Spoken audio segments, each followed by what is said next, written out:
A gente tem trabalhado com diversos ministérios e há cerca de 9 anos a gente tem trabalhado com o Ministério de Aconselhamento. Então, a gente montou uma equipe de conselheiros na igreja, 9 anos atrás, que foi quando a gente começou a perceber assim, uma demanda muito grande e eu diria assim, agressiva, de necessidades na nossa comunidade que a gente nunca imaginou que chegariam até nós.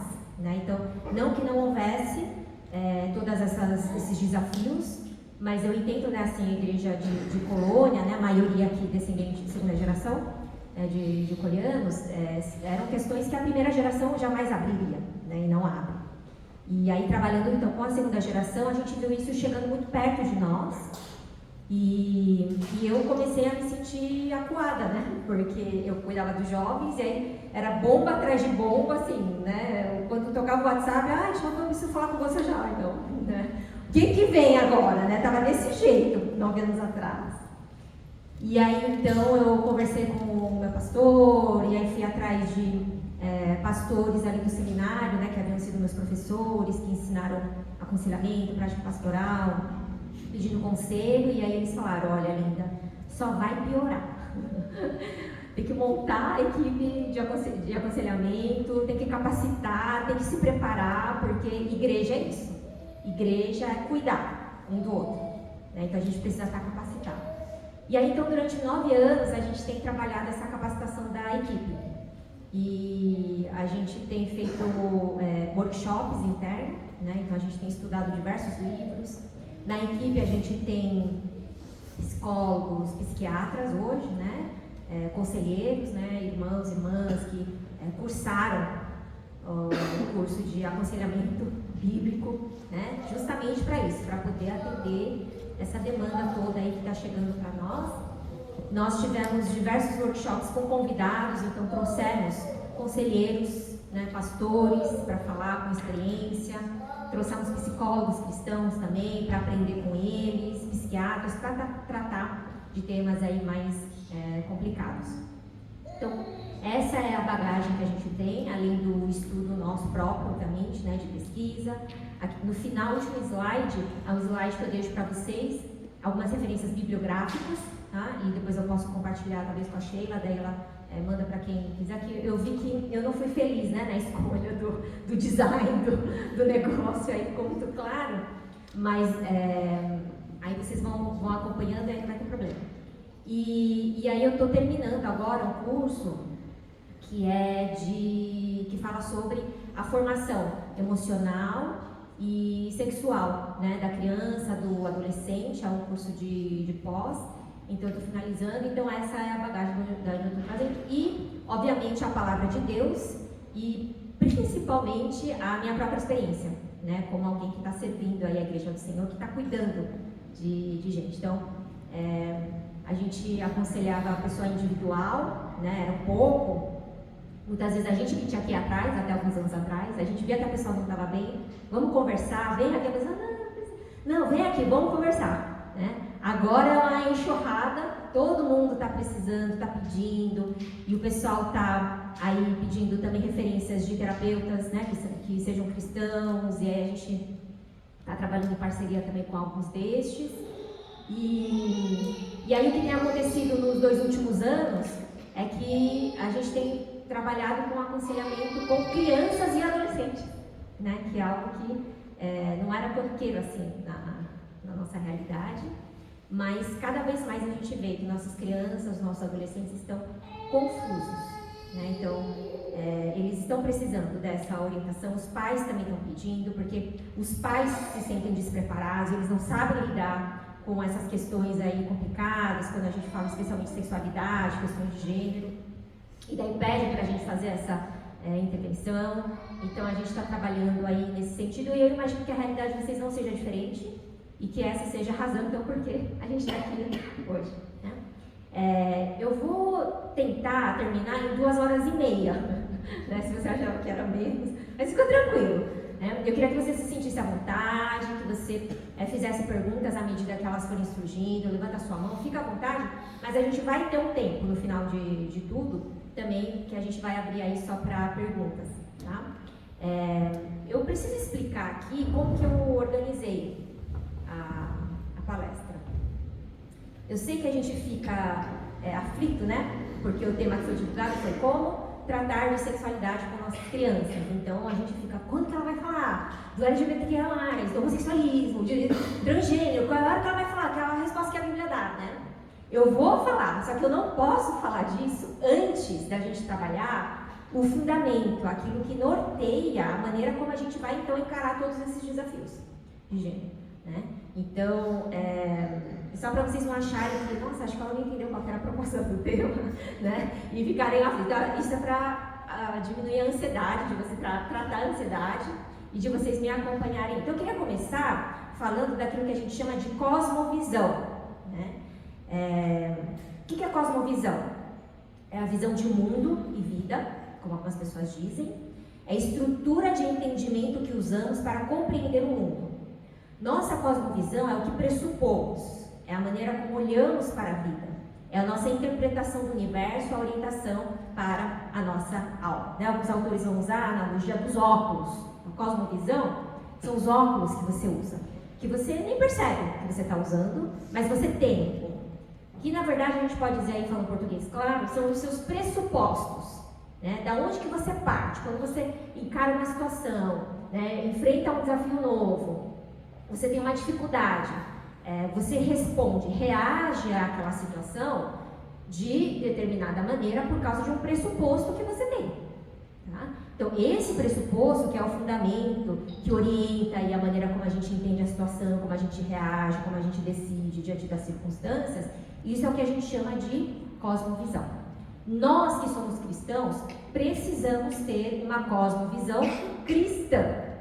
Então, o nosso pressuposto, o fundamento de todas as coisas, precisa ser a revelação de Deus na sua palavra. Precisa ser aquilo que o Evangelho nos explica, para o que ele aponta. Tudo bem, gente? Então, é dali que a gente começa. Senão, a gente fica só andando em círculo, trabalhando sintomas, lutando com algo que não chega ali na sua fonte, na sua raiz, que é o pressuposto de todas as coisas. Eu vou explicar isso melhor na prática.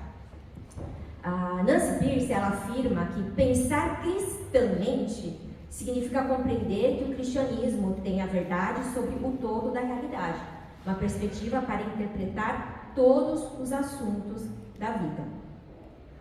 Nada, nenhuma área, nenhum assunto, nenhum problema, nada tem identidade autônoma ou independente da pessoa de Deus, porque Ele é o Criador de todas as coisas. Nada, nenhum campo da nossa vida é independente da revelação bíblica a respeito da criação, da queda, da redenção. Então, a palavra de Deus, ela é resposta para o nosso ser, para a nossa vida, inclusive para essa confusão de associação do gênero com a identidade, dos transtornos de gênero, do homossexualismo, enfim, todas essas questões malucas de sexualidade. O Evangelho é resposta. Não porque você vai encontrar ali, entendeu? O versículo bíblico lá, que eu brinco, sabe? Que tem gente que lida com a Bíblia como se fosse biscoito chinês. Né? Você abre, a palavra de Deus para hoje. Né? Mas a revelação, o que é a palavra de Deus? É a revelação de quem Deus é. Conta quem eu sou, de onde eu vim, para onde eu vou e assim por diante. Né? Então, a Bíblia e o Evangelho têm resposta para isso, porque Deus é o Criador de todas as coisas. Tá? E quando a gente olha a Bíblia assim de fora, né, devidamente, sem achar que é biscoito chinês, não, a palavra de Deus, esse versículo me tocou, e aquelas aberrações aí da nossa caminhada com Jesus, mas a gente se submete ao Deus que ela revela, a gente então entende que existe um enredo, né, uma história aí, um panorama maior que ela apresenta, que é justamente o que eu citei aqui agora há pouco, que é a criação, a queda e a redenção. Tá? Entender quem eu sou, entender os problemas que a gente vive, encontrar esperança no meio da confusão que a gente vive, do caos, encontrar consolo, resposta para um sofrimento aí que parece ilógico, tudo isso está debaixo desse enredo maior, que é a revelação bíblica, da criação, da queda e redenção. Tudo bem, gente? Então, assim, não dá pra gente querer tratar dessas questões de sexualidade, por exemplo, a gente já está chegando ali, independente dessa narrativa da criação, queda e redenção. Tá? Porque senão a gente fica ali no círculo só apanhando, né? E a gente não consegue sair dali. E aí o máximo que a gente consegue dizer e responder para os nossos jovens, para os filhos e tal, é pecado. Mas por que pecado? Ah, porque Deus não gosta. Ah, porque Deus não gosta. Ah, porque é pecado. Ah, porque na Bíblia fala que é pecado. E a gente não consegue sair dali, né? Porque a gente não entende essa perspectiva maior, né? De que ali, no primeiro capítulo de Gênesis, Deus criou o homem e a mulher, a sua imagem e semelhança. Né? Então eu costumo dizer, às vezes os pais chegam aflitos para mim, deixa eu me dar os versículos bíblicos que falam aí onde que eu vou sexualizar não é pecado. Eu falo, começa lendo Gênesis. Mas Gênesis não tem nada a ver, eu preciso provar para o meu filho que eu vou sexualizar pecado. Né? Não, você precisa ensinar o seu filho, conduzir o seu filho no caminho em que ele vai se conectar e vai se perceber como criação de um Criador.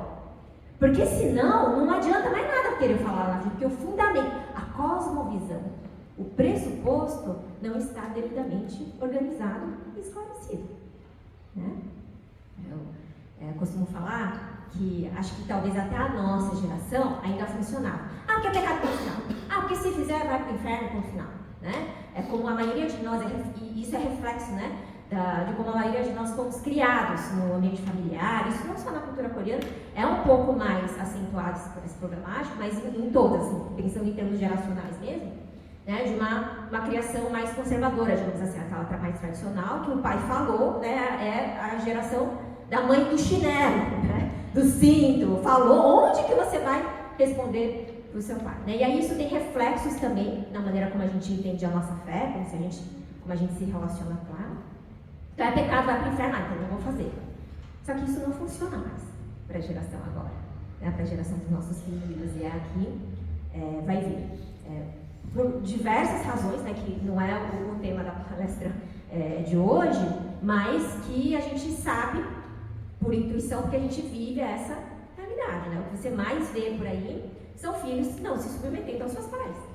Né, fazendo aquele escândalo, pais que viraram serviçais dos seus filhos, de crianças que não têm a menor capacidade de discernir a de direita da esquerda, o bem e o mal. E isso claramente tem os seus reflexos na maneira como essa criança vai entender a vida cristã, a sua relação com Deus e assim por diante.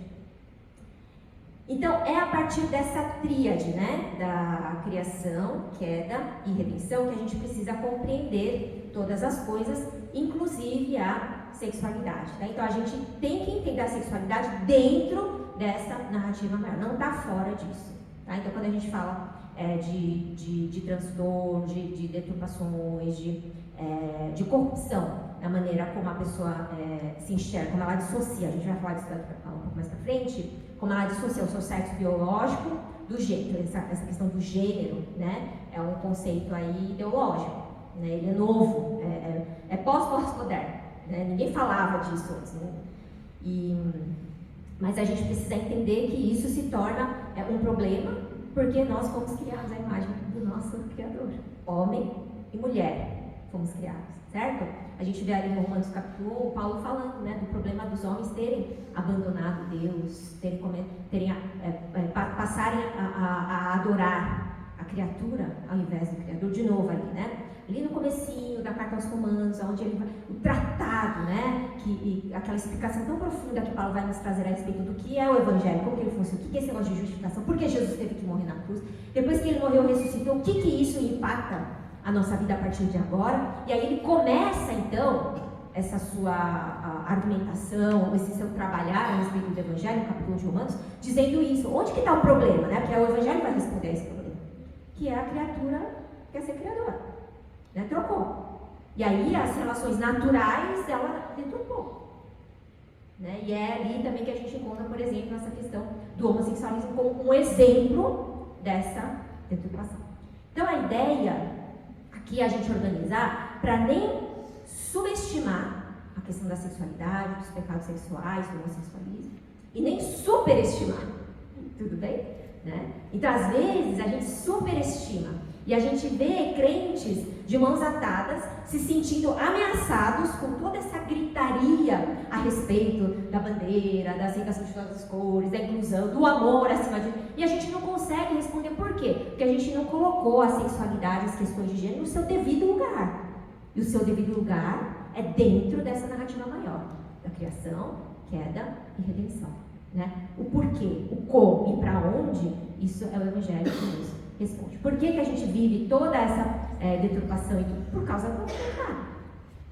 Então, o ser humano desconectou do seu Criador. O que acontece ali no Éden capítulo 3, no Gênesis capítulo 3, no Éden? O homem e a mulher falam, eu quero ser Deus. Daqui desse fruto do conhecimento do bem e do mal.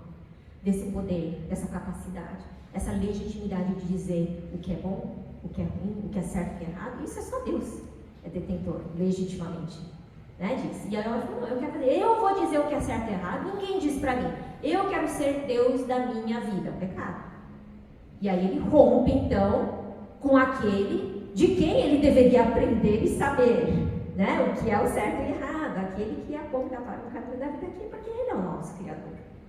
Então, por causa desse rompimento, agora o homem vai dizer o que é certo e errado, o que ele sente e por aí vai. E aí, se a gente não entende isso debaixo dessa questão da queda, a gente fica, então, também, tanto se sente ameaçado, quanto se sente desesperançado. A gente fala, meu Deus, aonde que isso vai dar? Só que é essa narrativa que nos explica que há redenção. Né? Que aquilo que Jesus fez na cruz é suficiente, mais que suficiente, para restaurar a nossa sexualidade, a nossa identidade, para restaurar e para ser resposta a esse discurso maluco aí que dissocia o sexo biológico aí do gênero e assim por diante. Tudo bem, gente? Estão comigo? Faz sentido? Alguém quer fazer uma pergunta? Como seres criados e criados conforme a imagem do Criador, então encontramos a nossa identidade a partir da relação com Ele. Como que eu vou me entender como pessoa? Como que eu me entendo como homem, como mulher? Onde eu aprendo a ser homem e a ser mulher? Não é no Instagram. Não é com o influenciador X ou Y.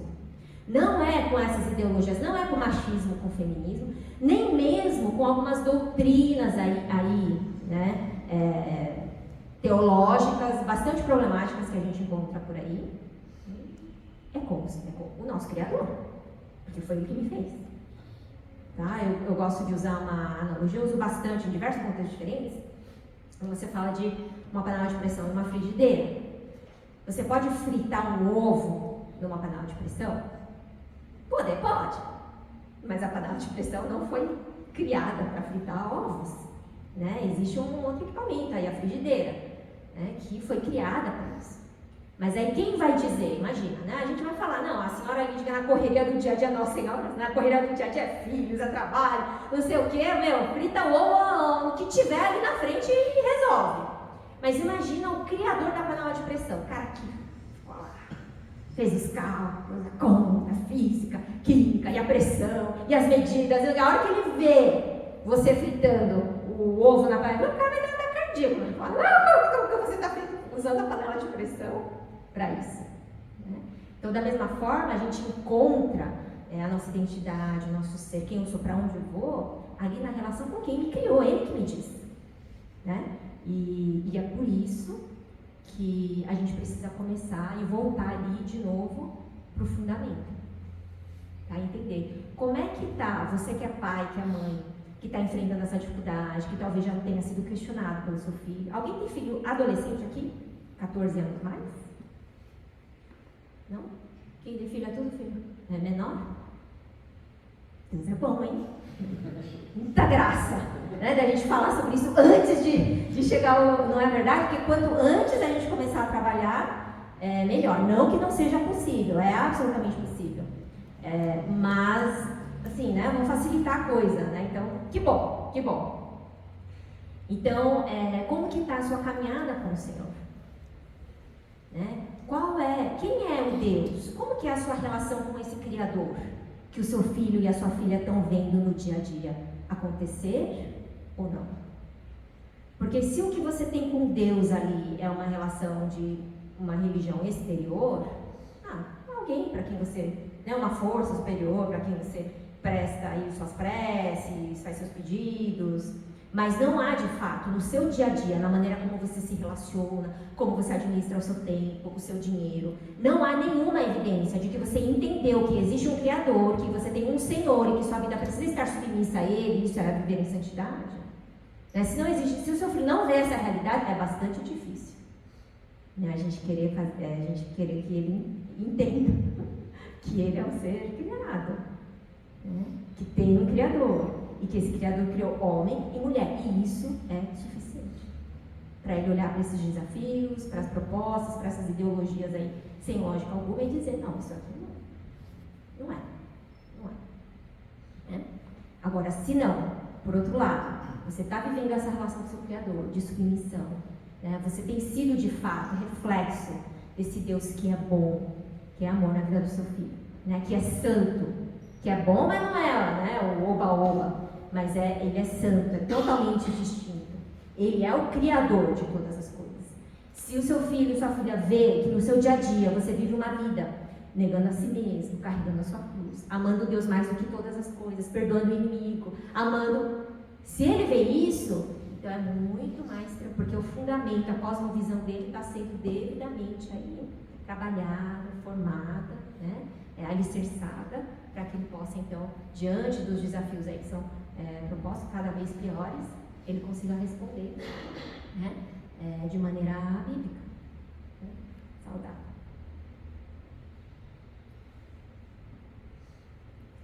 Então, com a queda, quando o homem falou, não, eu decido o que é bom e o que é mal, eu quero ser Deus da minha própria vida, então a gente vê que ele desconecta da referência absoluta da sua identidade e do que é bom e do que é ruim. Então é por isso que a gente está vivendo essa loucura aí, em vários aspectos, mas especialmente em relação à sexualidade, tá? Porque ele perdeu a referência absoluta.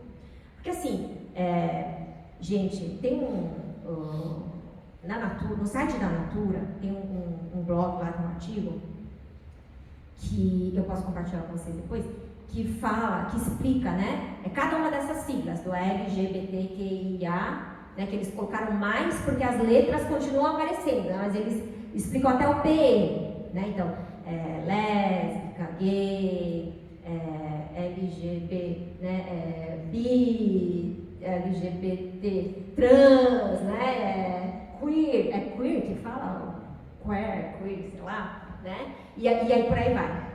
E aí você vai lendo, gente, é uma loucura, porque daí chega no final e assim, peraí, aí tem que voltar e ler de novo, né? Porque daí tem um que nasceu homem, mas se sente mulher, tá? Aí tem o que nasceu mulher, mas se sente homem, tá? Aí tem o que nasceu homem, se sente mulher e gosta de mulher, aí tem um nome. Aí tem o que nasceu homem, se sente mulher, mas gosta de homem, aí é outro nome. Aí tem o que nasceu mulher e gosta... Gente, é uma loucura, né? É uma confusão. Então, é uma perda de parâmetro porque desconectou com a referência absoluta, o seu Criador. E quem que se tornou referência? Eu mesmo. Então, o que é? É como eu me sinto, é o que eu quero. Né? E aí é que é a cilada da tal da bandeira do amor. Né? Mas Deus não é amor? Opa, de que amor a gente está falando aqui? Esse que você sente, do qual você mesmo é referência, esse não é o amor que a Bíblia fala do amor de Deus, que entregou seu filho na cruz para nos salvar. Está entendendo por que é fundamental esse pressuposto, esse fundamento, né? Porque se a pessoa não tem, ela só vai dizer isso. E aí é que está essa distância, né? Essa incompatibilidade do fundamento da cosmovisão, é que tem assim, sido um grande desafio para nós, como igreja, dialogarmos com o pessoal que levanta essa bandeira. Entendeu? Porque daí para nós, assim, gente, calma, de que amor você está falando? Porque amor só tem um, assim, né? Amor legítimo. Deus é amor.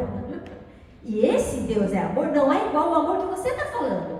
Isso daí é o seu amor. A referência é a você mesmo. Só que você desconectou dele. Entendeu? Então é uma referência aí que não é fonte segura. É corrompida. E aí a pessoa vai falar, não, mas eu sou referência de mim mesmo e ponto final. E aí não dá para continuar a conversa. Essa é a dificuldade. Entende?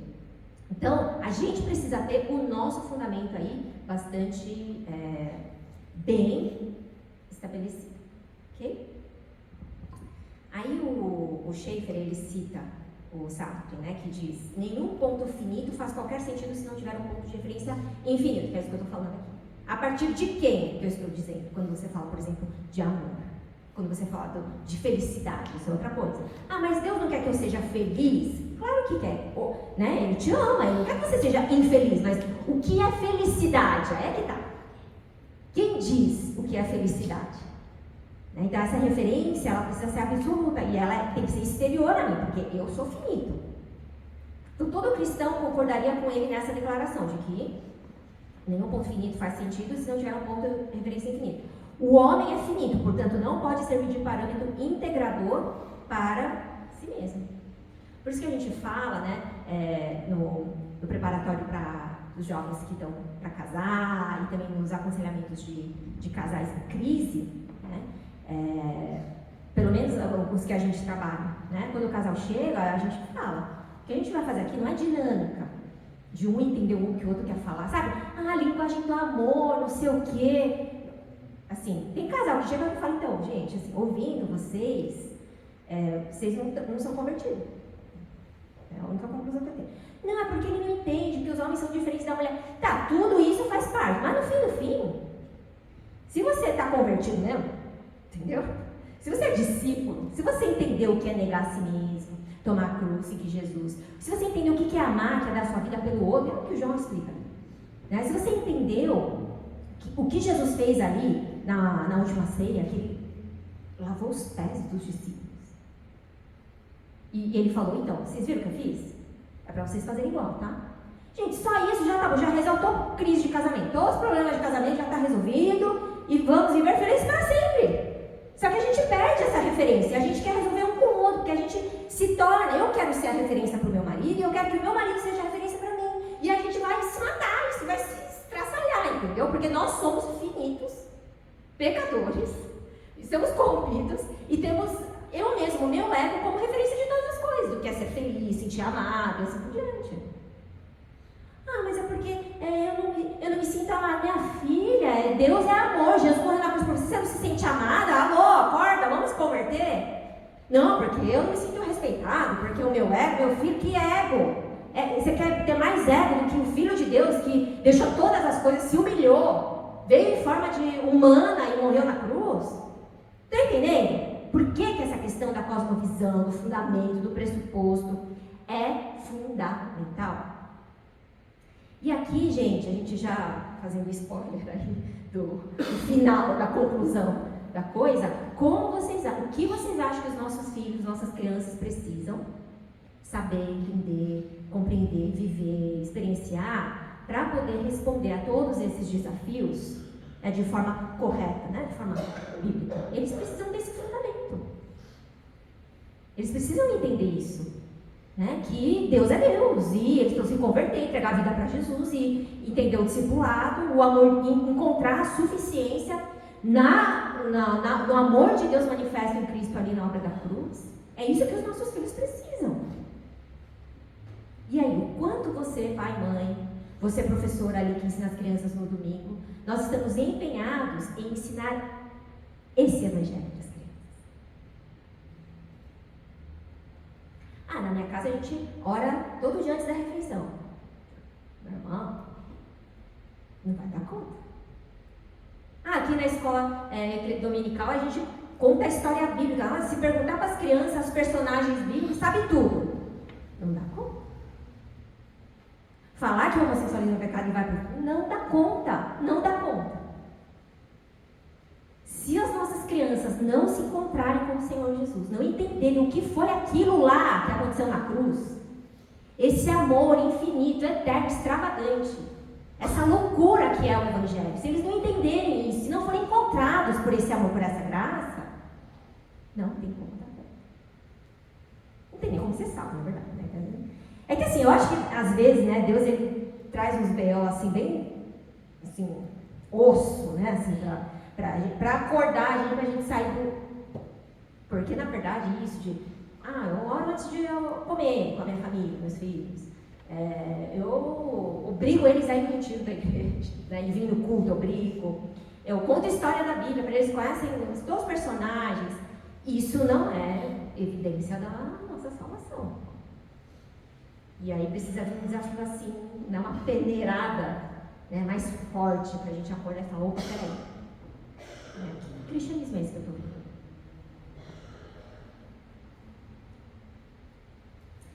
E aí, então, o Evangelho nos fala sobre a redenção, né? Voltando aqui.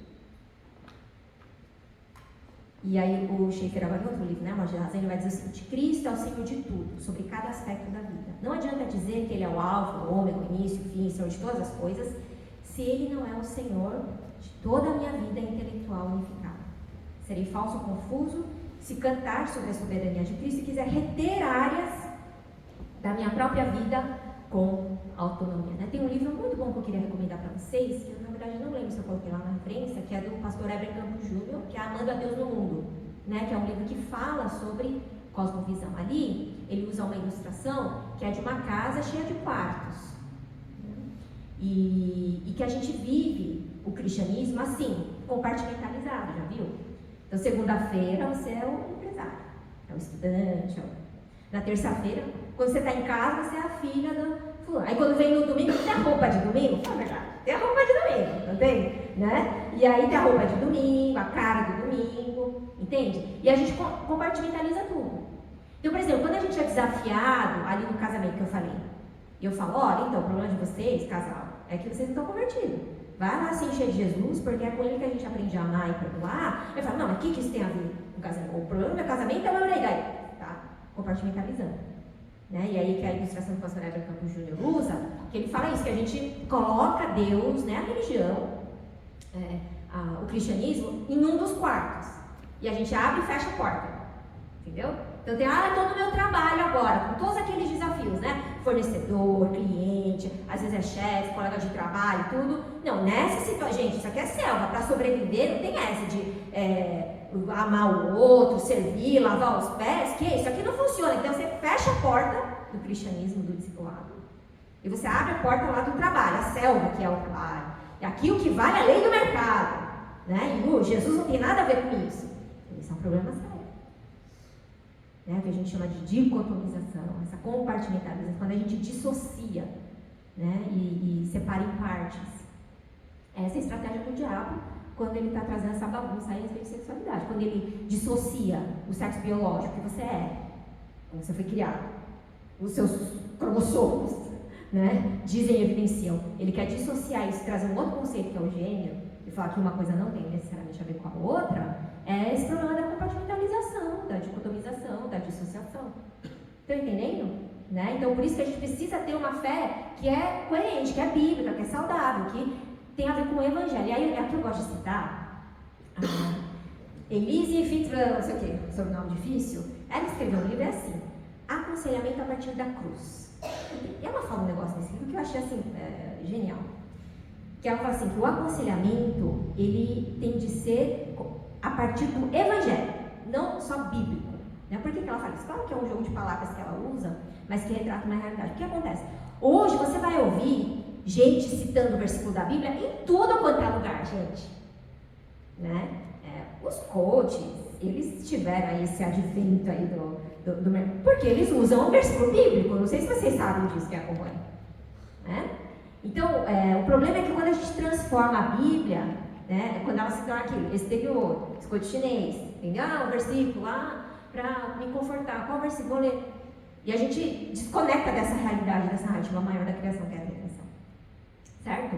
E aí ela fala então que o aconselhamento também, a ideia não é quando você tem uma pessoa, por exemplo, que está enfrentando depressão, você diz assim, não, mas Deus te ama, não fica triste. Né? Deus transforma a sua tristeza em alegria, não é isso? Ela tem que entender que a depressão, as suas causas, claro que cada caso é um caso, mas tudo aquilo é resultado da queda.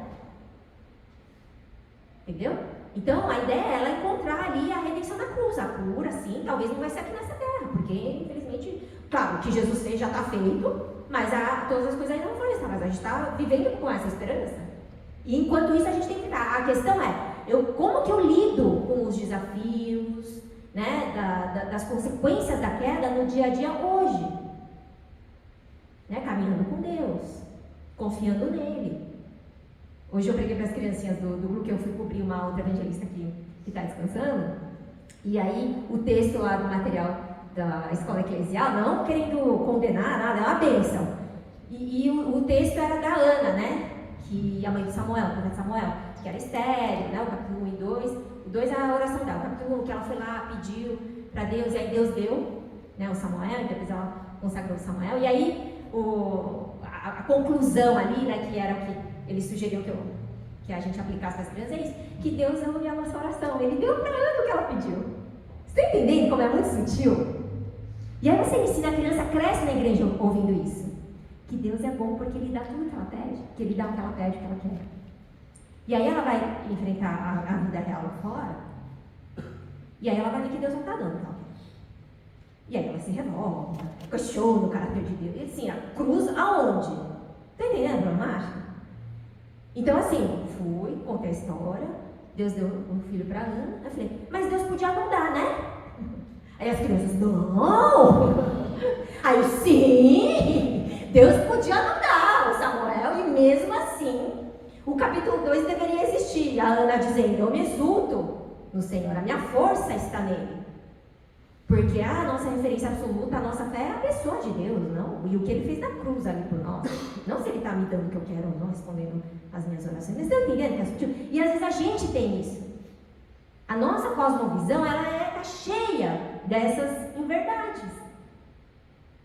Entende? Por isso que é urgente a gente se converter, né? E se encher da palavra, e entender o Evangelho, e ter temor, e se curvar diante do Senhor, e caminhar com seriedade, né? Em termos de Evangelho, da revelação da pessoa de Deus, seu caráter, o que é santidade, entende? E ajustar aí todas essas áreas da nossa vida, integrar, unificar, né? Porque vocês já devem ter ouvido essa situação bastante famosa do Kuyper. Não há um único centímetro quadrado em todos os domínios da nossa existência sobre os quais Cristo, que é soberano sobre tudo, não clame, é meu. Você é servo desse Senhor, desse Cristo que está dizendo, tudo é meu.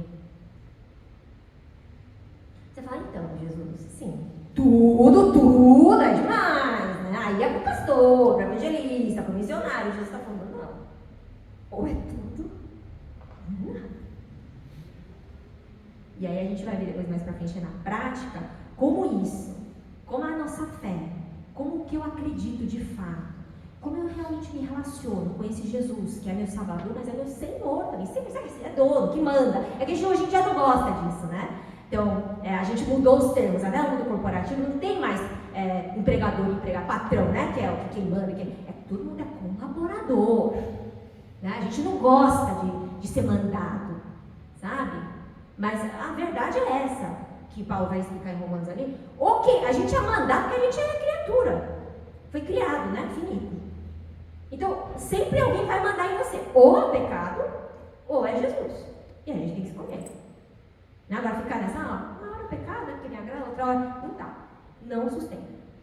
Bom, e aí a gente vai ver então esses efeitos ali na maneira como a gente cria os filhos, como a gente vive, como a gente ensina e assim por diante. Bom, então o Evangelho aqui, ó, eu sei que eu estou insistindo nesse ponto, mas é intencional, tá? É proposital.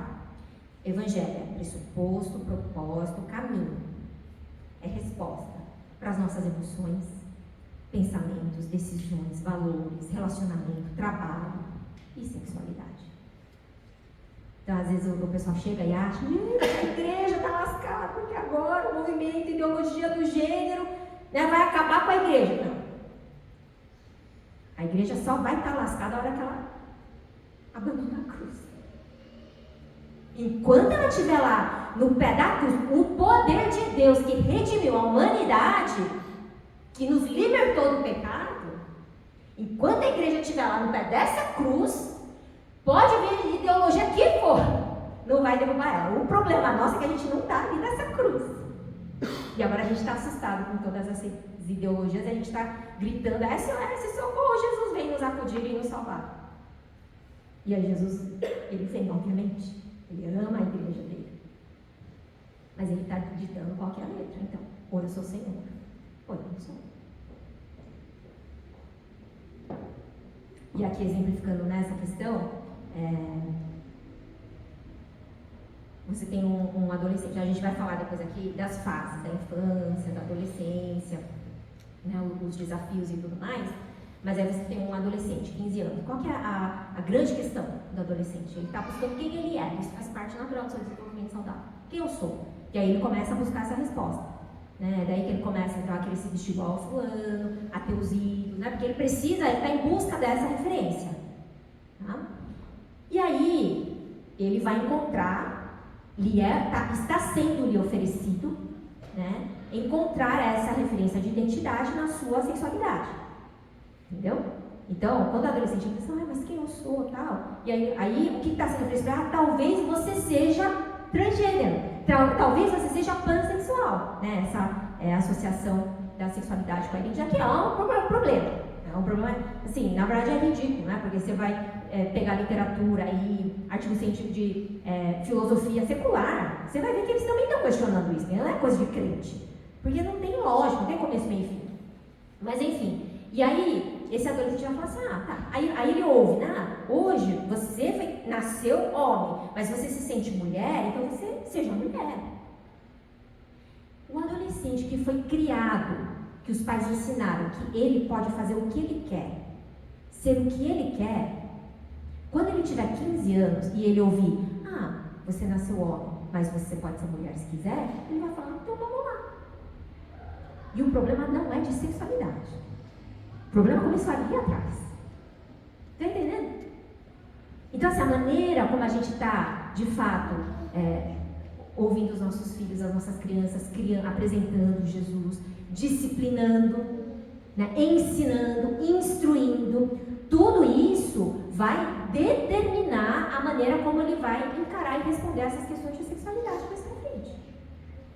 Entendeu? Então não adianta você ter uma criança que cresceu 15 anos achando que era o rei, ele que manda, ele faz tudo o que quer, os pais são os seus serviçais. E aí chegar com 15 anos, o pai fala, não, você não pode decidir o seu gênero. O filho vai falar, quem é você para falar também? Tá entendendo? Né? Aí chega as crianças, né? A gente está falando delas, então melhor mudar de assunto. Então, de novo, né? O pressuposto, a cosmovisão, o fundamento aí de como a gente entende as questões aí, as verdades, as realidades, e assim por diante. Eu ia contar um treco agora que não vai dar, que é censurado. Tem um livro que chama Garota Gay ou Deus. Se você conhece alguém aí perto de você que está enfrentando essa questão aí de uma atração sexual, está vivendo a homossexualidade, e você pode dar esse livro de presente. Não, claro, se você tiver intimidade para isso, não, você vai chegar e perde a amizade, né? Não, tem que manter a amizade, mas se você tem intimidade, tudo, aí é um livro muito bom. A Jackie Perry, que é a autora desse livro, ela é uma negra, né, americana, que conta o testemunho dela, de vida, de como ela viveu, né, uma vida de relacionamentos homossexuais, e como ela encontrou Deus, e como mudou, e como que ela lidou com tudo aquilo a partir de então, assim, é um livro muito bom, gente, tá? E aí ela conta, né, como que é a história dela. O pai dela, ela cresceu sem pai, né, o pai é ausente, porque a mãe engravidou de um relacionamento, como é que fala? Sem compromisso, sabe? Tem um nome, né? Eu não fugi a palavra. E aí quando a pré-adolescente, ela foi abusada sexualmente, né? Por um primo, se não me engano, um tio. E aí ela cria, então, né? Que isso é muito comum, gente, né? Ela cria essa rejeição do masculino, tá bom? E aí, então, ela se torna lésbica e passa a se relacionar. Só que não é só isso, né? Porque não é consciente, tá? Porque a gente é uma integralidade, tá bom? Então, as emoções dela, o pensamento, a crença, enfim, tudo, até o corpo dela, tudo isso vai responder integralmente à situação que ela viveu. Então, ela explica isso, ela conta isso. E daí, ela começou a sentir atração por mulheres, começou a se relacionar, ter uma vida extremamente promíscua. E aí, no momento, Deus veio ao seu encontro e aí ela voltou para Jesus. Aí olha como ela organiza, né? Ela elabora essa situação.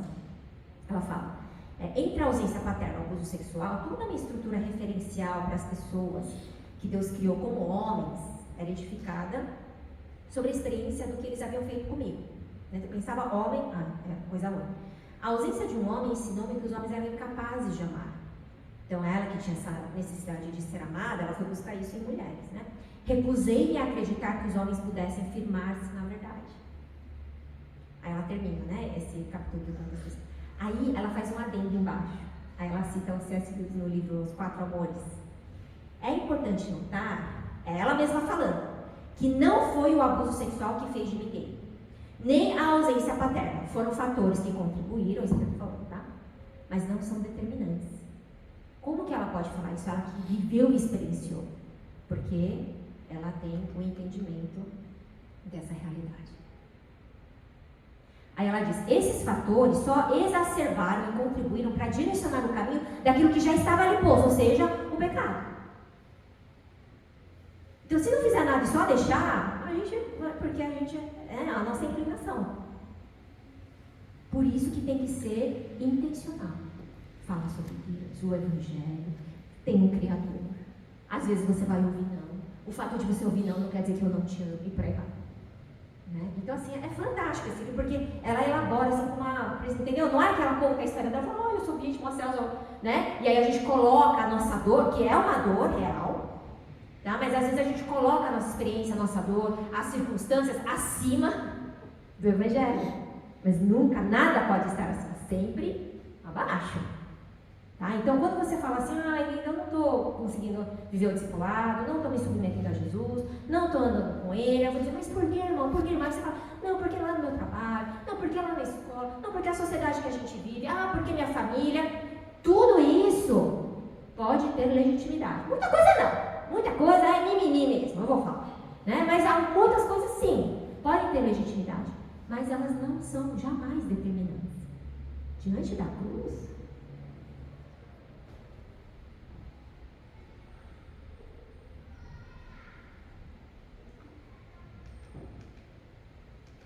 vamos ao que interessa. Assim, eu organizei essa questão do desenvolvimento da sexualidade em 3 fases. Assim, isso é uma divisão assim, bem grosseira, tá, que eu fiz, porque quando você estuda o desenvolvimento da infância, que pode ser tanto biológico, quanto do cérebro, quanto das emoções, você consegue aí destrinchar em muito mais fases diferentes, né? Só que não é a proposta da palestra de hoje, estudar o desenvolvimento da infância e da adolescência. Então eu trouxe assim de uma forma mais, digamos assim, resumida, né? Para a gente poder olhar para aquilo que é o propósito aí da palestra. Vocês acham que a gente pode continuar mais um pouco, fazer um intervalo depois? Ou vocês querem parar agora, antes de entrar na questão da sexualidade?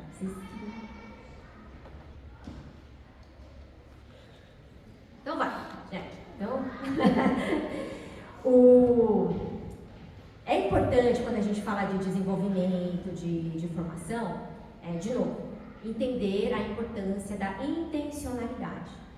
Bom, é com intenção que eu preciso sentar com meu filho, olhar no olho dele, né, e falar, olha, você é um menino. Gente, parece loucura, né? Mas se a gente não fizer, porque lá fora estão fazendo, com intenção. E a gente está lá só reagindo e levando a cara, não dá. Tá? A gente tem hoje, no último ano, pós-pandemia na verdade, nos últimos 2 anos, um movimento, né, muito significativo de cristãos abrindo escola. Não sei se vocês estão acompanhando. Tá? Eu faço parte também de um grupo, a gente está trabalhando nessa questão. Mas por quê? Porque tem que ser intencional. Demorou, né, na verdade. Mas se não for intencional, os nossos filhos estão sendo ali sugados por tanto de ideologia, né? Tem uma escola ali do Instituto Renan, vocês já ouviram falar? E a gente, no encontro com a diretora, o coordenador pedagógico, a coordenadora, ela estava contando pra gente. Ela falou assim, linda, essa semana veio aqui na escola uma mãe e ela falou assim, olha, eu não tenho religião, tá? A mulher já chegou porque o Instituto Renan, ele é uma escola de princípios cristãos, né? E ela sabe disso, a mãe, né? E ela falou assim, olha, eu não sou cristã, eu acredito em Deus, tá? Mas eu não tenho religião, né? Não quero isso também impor nada para os meus filhos. Só que a escola onde ele tá, minha filha tá, né, pequenininha, acho que era 7 anos, tá forçando a barra. O que aconteceu? A escola comemorou a semana do orgulho LGBTQIA+. E aí botou as criancinhas da escola inteira para fazer trabalho de arte, a bandeira do movimento, o arco-íris. E colar na parede e falar, não, o amor vence e por aí vai. E a mãe, que não é cristã, que não tem religião, que não... Quando ela viu aquilo, ela falou assim, isso aqui já está forçando a barra. Está forçando a barra. Aí ela fez uma pesquisa e falou, que escola que eu posso colocar minha filha que não vai ter essa forçação de barra? Ela falou, tem que ser escola cristã.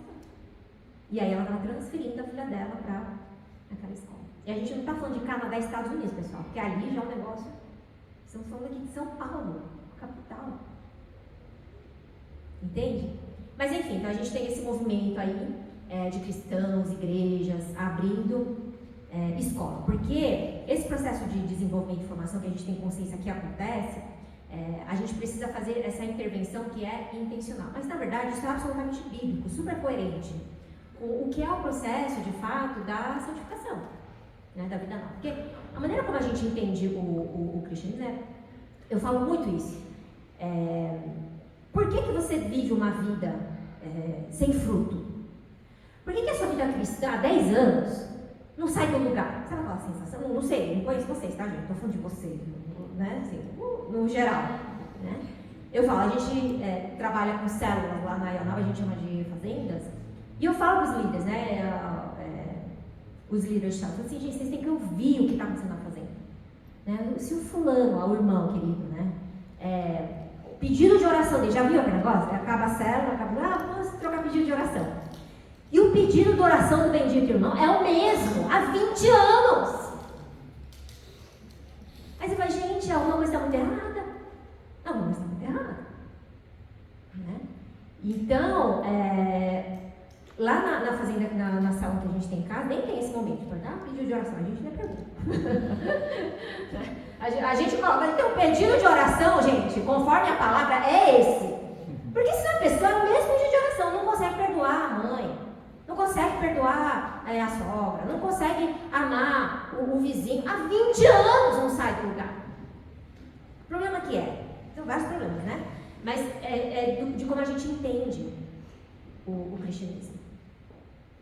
Aquilo que Jesus realizou ali na cruz nos libertou do império, do domínio, do pecado. A gente era escravo do pecado, por causa dos romanos. Quer dizer, a gente não tinha opção de não pecar. Entendeu? É isso que a gente é. E aí, por causa Jesus levou sobre si toda a consequência ali, o pecado, e aí ele traz o que para nós? Nova vida. Ser cristão, entregar a vida para Jesus, não se resume a deixar de pecar. Existe uma nova vida que precisa ser vivida. Então a minha pergunta não é, você se converteu, tá, então me conta o testemunho. Porque não tem aqueles testemunhos que a gente, radical, né? Quem cresceu na igreja fica com invejinha, porque fala, nossa, não tem um testemunho deles, né? A pessoa tá lá, nas drogas, rave, você que matou todo mundo, aí Jesus revolucionou, agora, sou santo, participei do coral, né? Agora tem roupa de domingo, entendeu? Eu falo, isso é o cristianismo, aí a pessoa não sai do lugar. Porque o nosso testemunho de conversão não é esse só. Isso também, mas isso para o quê? Para vivermos a nova vida em Cristo, cheios do Espírito, governados por Ele, né? Dando e vendendo e dando salvação, e amor, e perdão, distribuindo. Para isso é que fomos salvos. Então precisamos viver essa nova vida em Cristo. Mas a gente está tão focado ali, 20 anos no mesmo. Porque eu preciso parar com esse vício. Porque eu fico toda, né, tenho problema com ira. Então eu fico bravinho. Gente, pelo amor! Né? Vamos, move on, né? Vai, larga o pecado, não, joga fora esse pecado. E vamos construir, viver, trazer, venha o teu reino. A gente não ora, Pai Nosso? Faça-se a sua vontade. Deus está falando, mas eu estou tentando, né? 20 anos você não sai do pecado. Vamos lá, é justamente o que eu quero. E a gente não está focado nisso, em construir, em edificar, em viver, Já viu? 20 anos de igreja e o drama do irmão tem que ir lá olhar para a cara daquela irmã. Não. Gente, a gente tinha que estar assim, se movendo como corpo, cuidando um do outro. Tiago, impondo as mãos sobre os enfermos, trazendo os presbíteros, impondo a mão para cura, vivenciando isso, edificando, consolando. Sabe? Vivendo aquela experiência ali diária. Ninguém com necessidade, porque estamos juntos. A gente tinha que estar vivendo isso. Mas estamos lá nas picuinhas. Sabe o que é picuinha? Vocês sabem o que é picuinha? Eu descobri que é um termo antigo. Estava falando com os jovens, que é os picuinha aí eles. Eu falei, você não sabe o que é picuinha? Picuinha é um mimimi de hoje. Esse é outro, né? Chega um casal, fala, o que está acontecendo? Tudo picuinha. Tem nada que... Sabe? Aí eu falo, então, vocês estão com falta do que fazer. E aí eu vejo muito crente que não está fazendo o que tem que fazer. E aí fica lá, não, é porque eu não vou, é porque eu faço, é porque eu ar-condicionado, é porque eu microfone. Eu falo, meu irmão, se você tivesse focado no reino, na salvação de almas, em edificar, em colaborar, em contribuir, em descobrir, usar seus dons, colocar a serviço ali da realização do cumprimento da vontade de Deus, não dava tempo. Aí, às vezes a pessoa fala, nossa, linda, porque a pessoa lá falou de você, não sei o que, eu falei assim, ok, tá, próximo capítulo, vamos que vamos, não tem tempo para ficar ali no mesmo lugar e não avançar. Jesus está voltando. Então é assim que funciona também com os nossos filhos. Enquanto a gente fica lá, nossa, porque meu filho, não sei o que lá, porque você tirou, né? Porque o filho do meu amigo tirou 10 e você tirou 7. Porque o filho a filha da minha amiga entrou na escola X, eu também tenho que colocar você lá? Porque o tênis que o outro menino está usando, então eu quero. E não estamos focados em formar. Ama Jesus. Vem aqui, mamãe vai ensinar como que ama Jesus. Mamãe vai ensinar, papai vai ensinar como você é amado. Como quem você é, não tem a ver com o tênis que você calça, com a nota que você tira, com a escola que você vai. O que você é tem a ver com o que Jesus fez por você na cruz. Quantos pais estão ensinando e instruindo seus filhos assim, nessa verdade? A gente está distraído demais. E a gente acha que o problema é a ideologia de gênero. Estão entendendo? A ideologia de gênero é a consequência natural de uma vida desconectada da realidade do Evangelho. De um cristianismo de aparência só. Sem mudança, sem enchimento, plenitude do Espírito Santo, sem essa nova vida, né? Paulo fala em Gálatas 2:20, que somos nova criatura. Então, a nossa responsabilidade como pais não é somente alimentar, pagar as contas. Como igreja, não é só contar histórias bíblicas e entreter as crianças, né? Eu queria te convidar a abrir Deuteronômio capítulo 11, pode ser?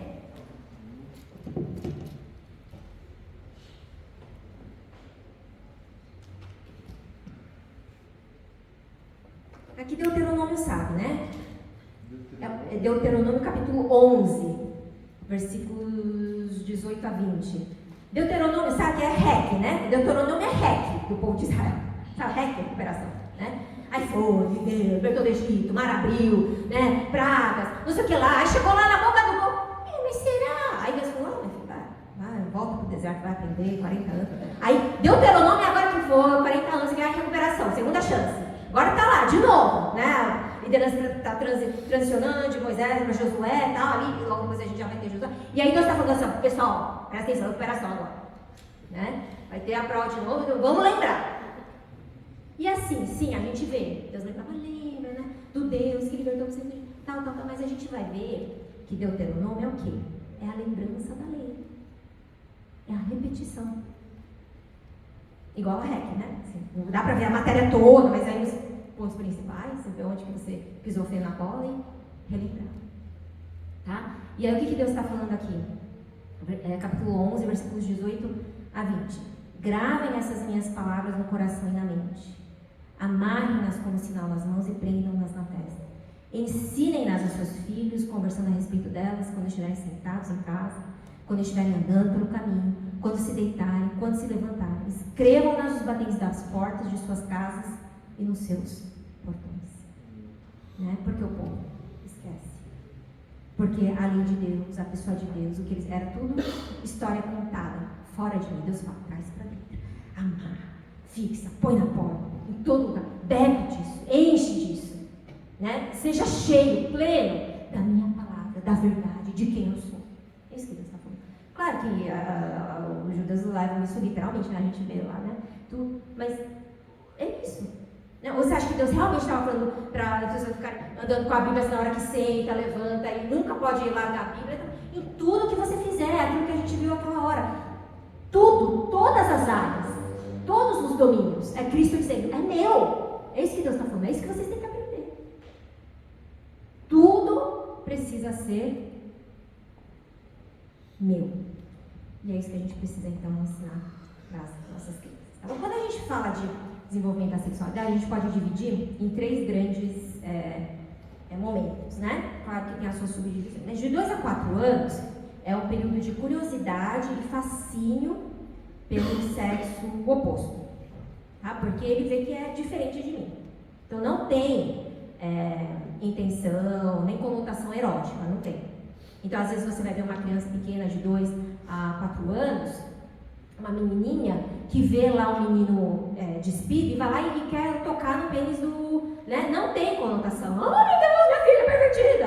Né? É só porque ela falou, nossa, pera, eu não tenho, né? Ele tem, deixa eu ver o que é a fase de curiosidade. É a fase que eles querem mexer em tudo, coloca tudo na boca, né? Porque boca é o primeiro contato que ele tem quando ele nasce, a amamentação, o leite. Então é o canal por onde ele entende a realidade exterior assim. Por isso que ele gosta de colocar tudo na boca, né? E aí... então é isso que acontece. Depois dos 6 aos 11 anos, ele começa a se perceber agora como menino e como menina. Então isso começa a gerar um afastamento do sexo oposto. Você é diferente de mim. Aí começa a ver, por que as meninas são os meninos, né? A gente ouve muito, né, nessa fase, os meninos falarem, as meninas são todas chatas, né? E as meninas falarem, os meninos são tudo burro. Porque cria esse... afastamento, porque você já está ganhando o seu espaço, você entende que o outro é um espaço diferente do seu. Tá? E aqui, geralmente, é quando então eles vão, quem tem filhos nessa fase, né, vai ver que ele vai no banheiro, agora ele pede para fechar a porta, já viu? Né? Ele fala, quer fechar a porta, moleque? Eu não penso a bunda, vida inteira, você quer? Não, quer que feche a porta, porque ele está entendendo que é o espaço dele agora, respeito. Na hora de se trocar, ele também não quer que ninguém veja, né? É quando as crianças também se tornam mais sensíveis. Na adolescência nem se fala, mas nessa fase já começa quando você conta algo que ele fez na frente de outra pessoa. Isso envergonha, não façam isso. Entendeu? Aí você tá lá com os amigos, a criança lá e fala, você não sabe que ele não sei o que, não sei o que. Você mata a criança de vergonha. Né? Mas essa percepção ela tem porque agora ela já entende que ela é um ser, entendeu? Que, assim, subsiste. Né? Que não depende mais só... que não está ligado com a mãe, é por isso que fala, isso a pedagogia antiga, né, que a gente fala mais tradicional, hoje já mudou a orientação por causa disso, mas que a recomendação, até uns, sei lá, 15 anos atrás, era que a criança fosse para a escola só depois dos 4 anos, né, porque até os 4, ela tem essa dificuldade de se perceber como um ser que subsiste sem a mãe, ela acha que ela e a mãe é uma coisa só. Então, quando ela não vê a mãe, quando ela não vê o pai, o tamanho da insegurança é muito profundo. Então, ela sofre demais para ficar o tempo separado. Mas a partir dos 5, 6 anos, aí ela já tem mais facilidade de entender, calma. Né? Eu não estou vendo minha mãe, mas eu estou vivo. Né? Eu não estou, assim, ligado com minha mãe. E aí, por isso que seria, então, o momento mais apropriado para se mandar na escola. Mas isso tudo muda, né? Porque tudo muda, gente. A psicologia, enfim. E também por causa da realidade, né? De muitas mães que hoje trabalham fora, não tem como, né? Você ficar com a criança até ela completar 4, 5 anos em casa, por vários fatores, e também do próprio amadurecimento emocional da criança, por causa, na verdade, aí a via não é tão saudável do contato com as redes sociais. Então, a realidade de mundo que a criança não tinha há 20 anos atrás, uma criança de 4 anos não tinha consciência da realidade do mundo, já viu? Então, ela sai do lugar e ela fica assim, atordoada. Só que hoje não, porque ela tem o mundo dela numa tela. Né, do tablet, do iPad, tudo ela vê lá. Tanto que ela vê as TVs, tudo, ela fala, existe um mundo assim, ela vai lá fora, ela fala, eu conheço isso, não é estranho, é familiar. Daí porque o perigo das telas na primeira infância. Tá? Porque elas vão se acostumar, digamos assim, né, com situações externas que elas não deviam, que elas deveriam estranhar. Então, assim, joguinhos de violência, de extrema violência, né? Tudo não é inocente. tudo aquilo vai condicionando o cérebro dela e vai, na hora que ela sair e ver uma situação assim, para ela não é estranha, ela não vai criar rejeição, porque é um ambiente familiar, né? Xingamentos, até pornografia e assim por diante. Por isso tem que tomar muito cuidado, porque na primeira infância a criança ainda não tem condições, né? O cérebro dela não tem estrutura para distinguir e falar o que é certo e o que é errado, entendeu? Ela vai reagir, ela vai ir elaborando esses conceitos de é certo ou errado conforme a reação dos seus pais ou de quem está cuidando dela ali. Então, quando ela toma uma bronca, aí ela vai ali armazenando a informação. Não, isso aqui foi errado, isso aqui eu não posso fazer. Entendeu? E aí essa é a reação. E daí é que tá, né? Os pais não estão presentes. A gente terceiriza, né? A babá eletrônica. E aí o que a criança tem de referência é o que está ali na tela. Então aquilo vai ensinando para ela o que é certo e o que é errado. Então, se ela convive com uma situação ali de violência, mesmo que seja através de jogos ou de desenhos animados, aquilo se torna para ela o conceito que ela vai elaborar do que é certo e o que é errado. Então, é familiar. Então, não é estranho. Né? E a mesma coisa com essa questão da erotização precoce, pornografia, e daí o problema, então, da disfunção nessa questão da formação da sexualidade. Não? E aí a gente tem, então, a adolescência. Tá? A gente tem uma ponte, né? Entre hoje a gente fala, a partir dos 9 anos já, a criança a gente já pode ver que tem um pré-adolescente ali, a partir dos 9 anos. Claro que depende da criança, alguns um pouco antes, outros um pouco depois, até uns 12, 13 e depois, de fato, a adolescência, né? E a adolescência, como eu já citei aqui, é um período em que ele agora se entende como ser completamente, assim, ele subsiste sem ninguém mais, assim, entendeu? Então, e daí então ele busca essa referência. Peraí, mas quem eu sou? Agora ele começa a construir isso de forma intencional. Quem eu sou? E aí ele vai começar. Por isso que é na adolescência que a gente experimenta um monte de coisa diferente, né? Porque a gente está em busca dessa resposta. Quem eu sou, quem eu sou, quem eu sou. Daí essas referências podem ser a igreja, pode ser a família, os pais, pode ser a escola, os amigos, diversas, né, turmas de amigos e por aí vai. E aí os ídolos que surgem, né? Porque daí ele encontra ali a referência com quem ele quer se identificar, né? Com quem ele quer aparecer e assim por diante. Qual que é o problema? Que na nossa época, quando a gente era, eu estou vendo que aqui tem uns bem mais novinhos que talvez eles estejam enfrentando essas, né? Mas tem um pessoal que é um pouco mais velho. Na nossa época, quando você fala de adolescente, você fala, ai, estou buscando isso. Tinha grupos assim, era bem definido, né? Tinha o grupo dos nerds, não era? Tinha o grupo dos que bebe, fuma e, né? E tinha o grupo lá das Patricinhas e dos Mauricinhos, né? A gente usava essa expressão, né? Patricinha e Mauricinho. Então, assim, era difícil ter alguém que fugisse dessas 3 grandes categorias aí. Então a gente experimentava. E Patricinha e Mauricinho era assim, era a roupa que usa, né? Aquela coisa lá, tal, festinha, né? Os malvados, né? Aí experimentava o cigarro, né? Ia lá na balada, não sei o quê. E aí dos nerds que ficavam lá, né? Que não fazia nada disso. Né, que eram os nerds. E só que hoje a gente vai ter isso, claro que em intensidades aí muito mais complicadas, tá? Porque hoje em dia não é só experimentar um cigarro, né? Tem muito mais coisa aí problemática na vida.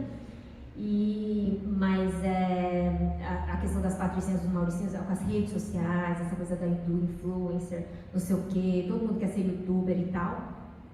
Mas a gente tem uma 4ª categoria, né? Que é o daqueles dos transgêneros. Bom, que vive essa sexualidade aí diferente do que seria o natural, o comum, tá?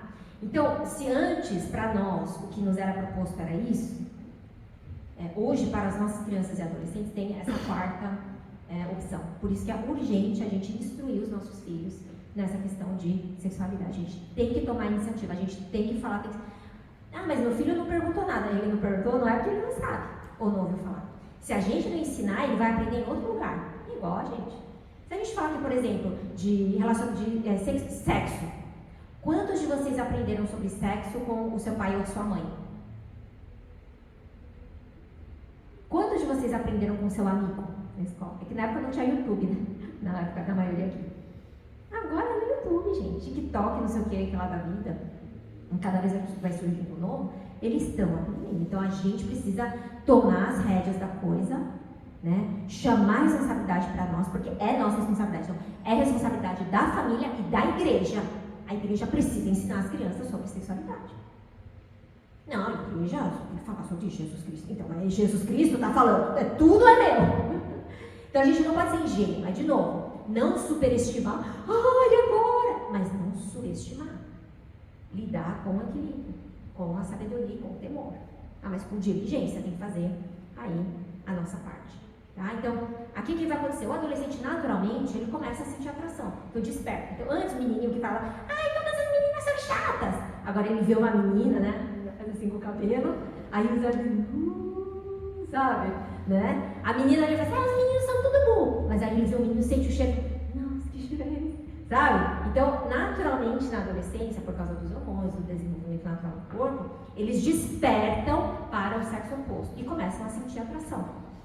Então, eles precisam estar bem instruídos para eles entenderem o que eles vão fazer com essa atração. O problema não é ter atração, né? O problema é o que eu faço com aquilo. Tudo bem, gente? Né? Então, o problema não é você gostar do menino, mas é o que você faz com aquele gostar. Você vai ser dominada, né, e assim vale para tudo. Quando a gente fala de emoções, né, que estão deturpadas, mas nós mesmos, como adultos, como pais, como líderes da igreja, como que a gente ensina as crianças? Como que eu estou lidando? Então, a ira me domina ou eu domino ela?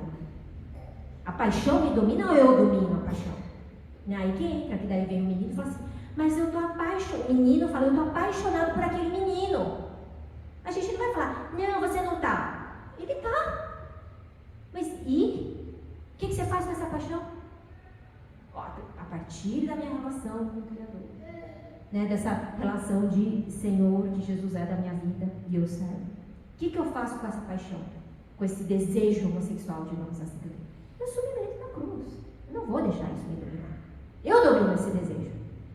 Esse desejo não vai embora. Estão entendendo? Mas essa conversa que só funciona, só faz sentido, se a gente trabalhou esse pressuposto. Antes, o fundamento, uma visão, o evangelho. Deus, Jesus, criação, queda, interpretação. Tudo bem, gente? Faz sentido? Estão comigo? Querem fazer alguma pergunta? Eu acho que antes da gente entrar agora, eu vou falar um pouco assim da formação, do desenvolvimento dos meninos, né? Como isso é masculinidade, das meninas, vou falar um pouco da adolescência, entrar em conselhos práticos, depois eu vou falar sobre a questão de gênero, né? O que é que a gente está vivendo hoje, a gente tem como assim, referência, digo, a gente consegue imaginar para onde a gente vai parar, digamos assim, através do modelo do que acontece nos Estados Unidos, porque essa é a tendência. Então, que tipo de leis assim malucas estão surgindo ali? A gente vai entrar nessa questão mais específica, mas então eu acho que esse seria um bom momento para a gente fazer um intervalo, pode ser? Uns 10 minutos assim, a gente levanta, estica e aí volta, para a gente dar continuidade.